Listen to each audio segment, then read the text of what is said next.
लखनऊ के सीएम योगी आदित्यनाथ हादसे में घायलों का हालचाल जानने लोक बंधु अस्पताल पहुंचे। आपको बता दें कि ट्रांसपोर्ट नगर में बिल्डिंग गिरने से हादसा हुआ था, जिसमें कई लोग घायल हो गए थे, जिनका सीएम योगी ने हाल जाना। सीएम के साथ विधायक राजेश्वर सिंह भी मौजूद रहे।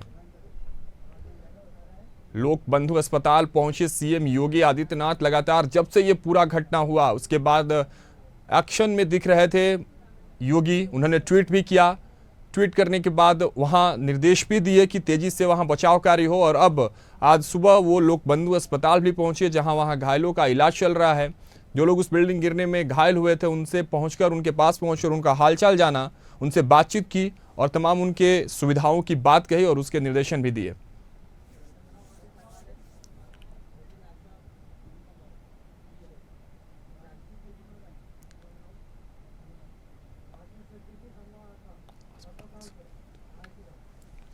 तो चलिए इस पर तमाम जानकारी और अपडेट के साथ राशिद सिद्दीकी हमारे सहयोगी जुड़ चुके हैं, जिनकी नजर जो है इस खबर पर शुरू से लेकर अब तक बनी हुई है। पल पल की अपडेट हमें दे रहे थे। और इस वक्त राशिद जहां मौजूद है वो लोक बंधु अस्पताल है, जहां पर सीएम योगी आज उन घायलों से मिलने पहुंचे थे। राशिद, आपसे समझना चाहेंगे कि वहां जो घायल मरीजों के इलाज को लेकर जो चीजें वहां व्यवस्थित ढंग से, आप वहां अस्पताल में मौजूद हैं, मैं चाहता हूं कि वहां की कहानी बयां करें और मैं कोशिश करूंगा कि आपसे चाहूंगा कि उन लोगों से भी बातचीत अगर कर पाए जो वहां इलाज के लिए पहुंचे, उनके परिजन हो, ताकि वो कहानी बयां हो पाए कि आखिर किस तरह से वो बिल्डिंग गिरती है और वो मंजर क्या कुछ था। राशिद।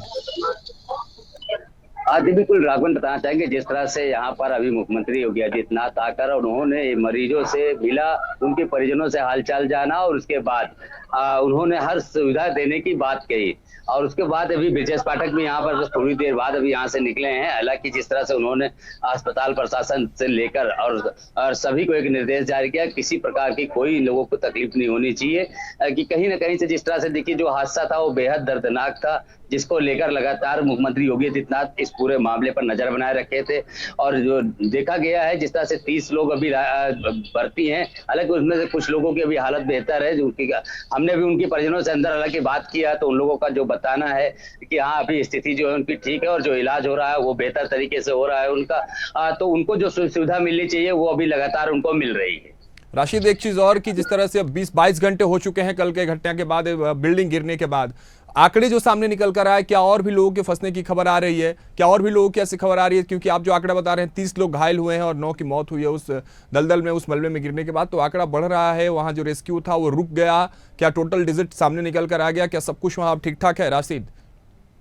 जी बिल्कुल राघवेंद्र, अभी भी जो है वहां पर जो रेस्क्यू ऑपरेशन है वो जारी है। हालांकि मलबा हटने में अभी कम से कम 24 घंटे और लग सकते हैं, क्योंकि 24 घंटे बीत गए और 24 घंटे क्योंकि कहीं ना कहीं 3 माले की बिल्डिंग थी। और ऐसे में जिस तरह से दवा कारोबार वहां पर और मोबियल ऑयल का जो पैकिंग वहां पर होता था, और इस तरह से जो मलबा वहां है, जो मलबे के साथ साथ में दवाएं का और इसका जो सामान है उसकी वजह से काफी, हालांकि जो भी खड़े हैं वो अभी फाइनल ना माने, क्योंकि जाहिर सी बात है क्योंकि जो स्थानीय लोग हैं उनका साफ तौर पे कहना है कि जब ये मलबा हटेगा तो कुछ लोगों की और फंसे होने की आशंका इस पर जाहिर की जा रही है।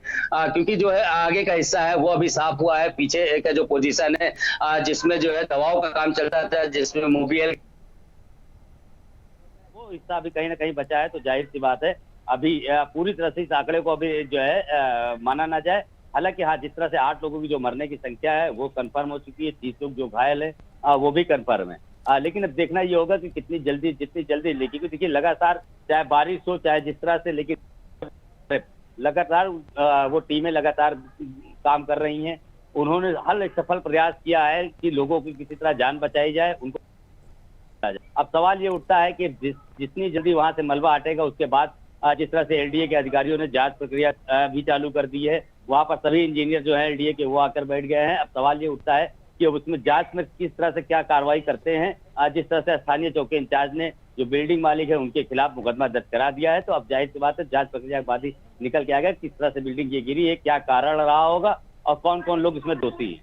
राशिद, आप उसी अस्पताल में मौजूद हैं जहां सुबह योगी आदित्यनाथ भी उन घायल लोगों से मिलने पहुंचे थे। आपने उनसे बातचीत भी की है, क्या कुछ उनका कहना है? क्योंकि देश के जो वहां जो प्रदेश के मुखिया उनसे मिलने गए हैं, पाठक भी मिलने गए थे, उप मुख्यमंत्री भी वहां पहुंचे हुए थे, तो लोगों का क्या कुछ उस पर रिएक्शन था कि हाँ चलो भाई प्रदेश का मुखिया जो है ढांढस बनाने कम से कम आया? तो इस पर आपने बातचीत की जब लोगों से, तो उनका क्या कुछ कहना था? देखिए उनका साफ तौर पर उनके मन में एक कुछ देखिए गम तो था ही, लेकिन अगर प्रदेश का मुखिया उनसे मिल रहा है, उनसे सहानुभूति उनको दे रहा है, तो कहीं ना कहीं उनके अंदर जो खुशी थी वो देखने को मिली है। हालांकि वो अभी कमरे के अंदर हम अपने दर्शकों को दिखा नहीं सकते क्योंकि हम, लेकिन अस्पताल का बाहर का हिस्सा जरूर दिखा सकते हैं। ये लोक बंधु हॉस्पिटल है जिसके अंदर हालांकि उसके अंदर काफी गंभीर रोग भी हैं, तो इसलिए वहां पर मीडिया को अंदर बिल्कुल मतलब जाना बिल्कुल मना कर दिया गया है। लेकिन उनसे हमने हालचाल लिया और ऑफ कैमरा, और उनसे हालचाल लेने के बाद जो उनकी स्थिति है वो बेहतर नहीं है। और उनमें से कुछ लोग हैं जिनको हाथ में चोटें आई थी, जो पैर में है, तो उन सबके जो परिवार वाले हैं उनके अंदर एक कहीं ना कहीं जिस तरह से मुख्यमंत्री योगी आदित्यनाथ ने राहत की बात की है, कहीं ना कहीं जिस तरह से प्रधानमंत्री मोदी ने घायलों को 50-50 हजार रुपए देने की बात की है, तो ऐसे में कहीं ना कहीं उनके अंदर इस सब चीजों को लेकर कहीं उत्साह है, लेकिन नाराजगी भी कहीं ना कहीं है क्योंकि कहीं ना कहीं सब वो लोग बेरोजगार हो गए हैं। क्योंकि साथ ही साथ में, क्योंकि देखिए अब बिल्डिंग ध्वस्त हो गई, वहां वो काम करते थे, अब उनके पास रोजी रोजगार वो तो छीन गया। अब जाहिर सी बात है सरकार से जो लाभ मिलेगा वही उनके लिए अब लाभ होगा, लेकिन वो भी कहीं ना कहीं वो इलाज में खर्चा हो जाएगा। तो ये भी एक कहीं ना कहीं उनके अंदर एक चिंता है।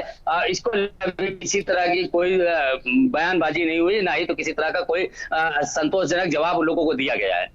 ठीक है राशिद, आप बने रहिएगा हमारे साथ, तमाम अपडेट्स आपसे इस खबर पर हम लेते रहेंगे। बहुत बहुत शुक्रिया आपका हमारे साथ जुड़ने के लिए इस खबर पर। तो ये खबर हम आपको लखनऊ से बता रहे थे और हमारे संवाददाता सहयोगी राशिद सिद्दीकी सीधे तस्वीरें दिखा रहे थे उस अस्पताल से, जिस अस्पताल में कल जो घटना हुई है बिल्डिंग गिरने के बाद, जो वहां घायल लोग थे उनको वहां भर्ती कराया गया है। और इस बीच आज सुबह मुख्यमंत्री योगी आदित्यनाथ, उप मुख्यमंत्री ब्रजेश पाठक वहां पहुंचते हैं, मरीजों से, वहां जो लोग घायल हैं उनसे हालचाल लेते हैं और सीधे तस्वीर हम आपको वही दिखा भी रहे हैं। और हमारे सहयोगी राशिद वहीं से सीधी तस्वीरें और वहां की जो व्यवस्थाएं हैं, अस्पताल व्यवस्थाएं, और उन्होंने मरीजों से बातचीत की, वो सारी चीजें हमने आपको सुनवाई। हालांकि अब मरीजों का ये कहना है, उनके परिजन है जो उनका ये कहना है कि सरकार की तरफ से जो हमें मुआवजा दिया जा रहा है, जो मदद दिया जा रहा है, उससे वो खुश है और उनका जो इलाज है वहां वो भी बेहतर तरीके से चल रहा है। और इस पर आगे भी हम आपको तमाम अपडेट्स देते रहेंगे।